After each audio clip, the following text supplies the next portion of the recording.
Bwana, mambo vipi? Leo ni siku nyingine tena tunakutana katika channel yako pendwa ya Shedi Sport TV, na hapa tunakwenda kupashana habari za kimichezo zote zilizotokea ndani na nje ya mipaka Tanzania. Lakini leo habari kubwa ambayo nilikuwa nayo ni kuhusiana na klabu ya soka ya Simba ambayo wao leo wanakwenda kushuka dimbani kucheza na timu ya Stade Malien ya kule nchini Mali.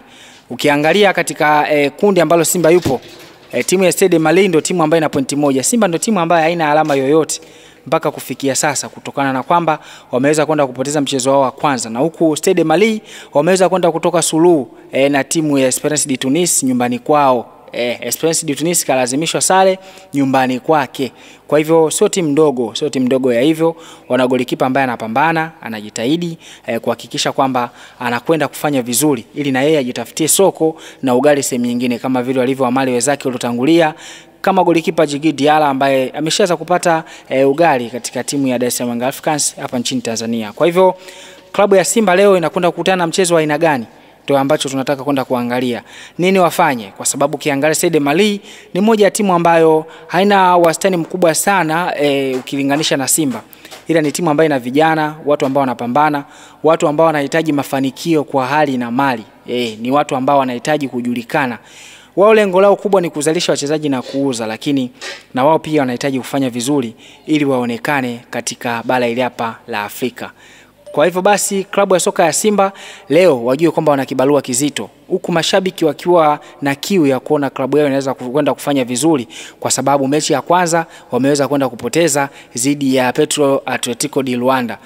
Tumeona wenzao Dar es Salaam Africans wameweza kwenda kupata matokeo ya suluhu ugenini ambako walikwenda kucheza na timu ya JS Kabylie. Wao wameweza kwenda kupata suluhu ya bila kufungana. Imekuwa nzuri sana kwa Dar es Salaam Africans kwa sababu mpaka sasa ana alama zake 4, akishika nafasi ya pili akiongozwa na vigogo wa soka la Afrika Al Ahly, lakini pia nyuma yake kidogo akiwa AS FAR Rabat baada ya kwenda kutoka suluhu katika mechi yake ambayo amecheza dhidi ya timu ya Al Ahly. Lakini Al Ahly ni moja ya timu ambayo watu wengi wameipa nafasi kubwa ukilinganisha na timu zilizobaki katika grupu hili. Turudi sasa kwa Simba. Simba namna gani ambavyo alicheza katika mchezo wa kwanza? Ukiangalia kocha alishawishika kutumia viungo wengi. Alitumia watu kama akina Joshua Mutale Budo, lakini pia alimtumia Morris Abraham kwa wakati mmoja, alimtumia Elie Mpanzu. Kwa hivyo timu ilisimama bila namba 9 asilia. Hali iliyopelekea nafasi nyingi watu walikosa, na watu wengi wakashindwa kuwalaumu kwa sababu walijua wale sio washambuliaji asilia. Kwa hivyo kilichotakiwa, kocha alipaswa apange watu ambao wana kaliba ya ushambuliaji, alafu akikosa magoli basi ndivyo waende wakalaumiwe. Lakini ukiangalia katika mechi Simba pia walicheza, waliumiliki mchezo kwa dakika kadhaa, lakini kuanzia dakika 60 ambako walikuja kuingia kina Gilberto walikwenda kubadilisha kabisa taswira ya Simba Sports Club. Waliweza kwenda kuweka uimara katika eneo la kiungo na eneo la ushambuliaji ambalo Simba wao walikuwa nalitawala, baadaye wakaja kuwa hawawezi kupanda katika eneo la Petro kwa sababu nyuma kulikuwa kuna watu ambao wanakwenda kufanya maajabu. Ukiangalia katika mechi iliyopita, Petro aliweza kuwawini Simba baada ya kuachia kipindi cha kwanza wacheze na kutengeneza nafasi, lakini baadaye wao wakarudi kipindi cha pili na kuweza kwenda kutengeneza nafasi moja na kuitumia nafasi ambayo imekwenda kutokana na makosa ya mlinzi Lucien Delok baada ya kwenda kureflect mpira ambao umepigwa ulikuwa unaelekea golini.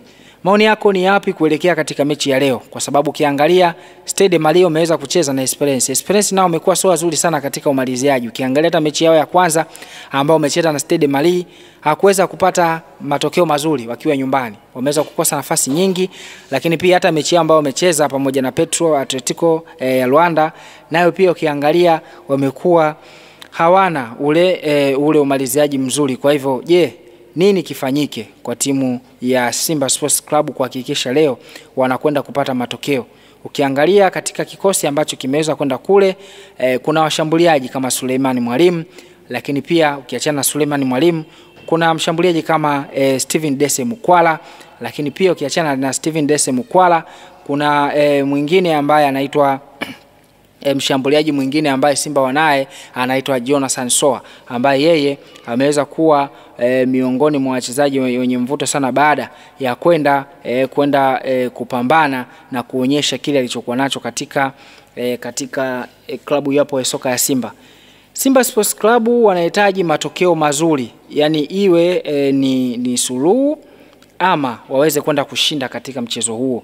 Lakini mbali na hapo mambo yatakuwa magumu zaidi kwa upande wao, kwa sababu mashabiki watakosa imani, watazidi kukata tamaa na hawatakwenda kuamini kwamba wanaweza kuvuka katika eneo katika hatua hii hapa.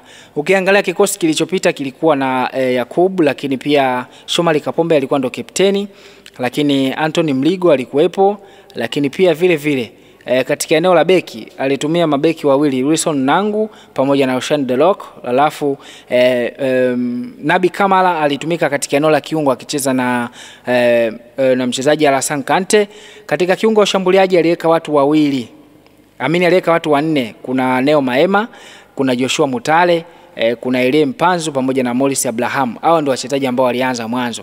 Je, na leo atakuja na formula gani?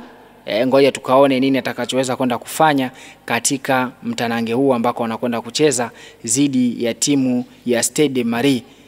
Una maoni gani? Dondosha komenti yako hapo. Usisahau kusubscribe, kulike na kushare. Asante.